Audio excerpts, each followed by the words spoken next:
চিংড়ি মাছের বড়া দিয়ে আমার মেয়েরা কিন্তু অনেক মজা করে ভাত খায়। তো দেখেন এটা অলরেডি তাইবা তুলে নিচ্ছে। তা আজকে আমি চিংড়ি মাছের বড়া টানলাম, আর হচ্ছে কি কি লাগে চিংড়ি মাছের বড়া ভাজতে আমি সম্পূর্ণ ভিডিওটা আপনাদের দেখাবো। হ্যালো, আসসালামু আলাইকুম, সবাই কেমন হতো, ভালোবাসা রইল। আমি কিভাবে চিংড়ি মাছের বড়াটা ভাজি আপনারা সবাই দেখতে থাকেন। আজকে আমাকে দেখেন বাড়িতে কত চিংড়ি মাছ দিয়েছিল, নদীর চিংড়ি মাছ বড়া খাবে।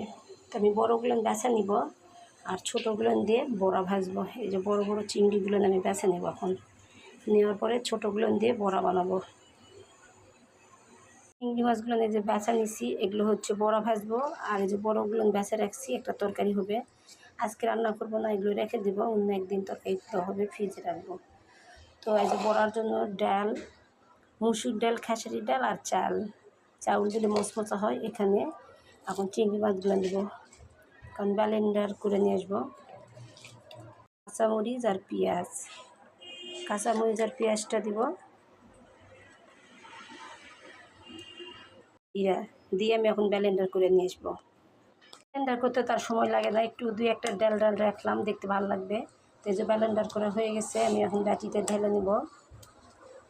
এখন বড়া ভাজার জন্য এখানে হলুদ পাখি, মরিচ পাখি, আদা রসুন বাটা, ধনা জিরা বাটা, স্বাদ মতো লবণ দিয়ে এটা ভালো করে মেখে ভাজা করবো। বড়াগুলো নিজে এইভাবে ভাজবো। তেল গরম হয়ে গেছে, তেলে দিচ্ছি। আমি চিংড়ি মাছের বড়াগুলো তেলে দিয়ে দিলাম ভাজতে। এই যে লাল লাল করে চিংড়ি মাছের বড়া ভাজা হয়ে গেছে, তুলে নিব। তো আমার চিংড়ি মাছের বড়াটা হয়ে গেছে ভাজা, এখন ছাউদা তেবাকে ভাত দেবো খেতে। আর দেখেন আমার মেয়েগুলো সেই বড়া দিয়ে ভাত খাচ্ছে, অনেক মজা। কেমন মা ভাত, চিংড়ি মাছের বড়া হয়েছে? মজা। দেখেন মুখে ভাত কথা বলতে পারলো না, তাই বাবুরি মজা। আগে খায় দেখো, মজা। তো মজা, মুখে দিয়াই মজা।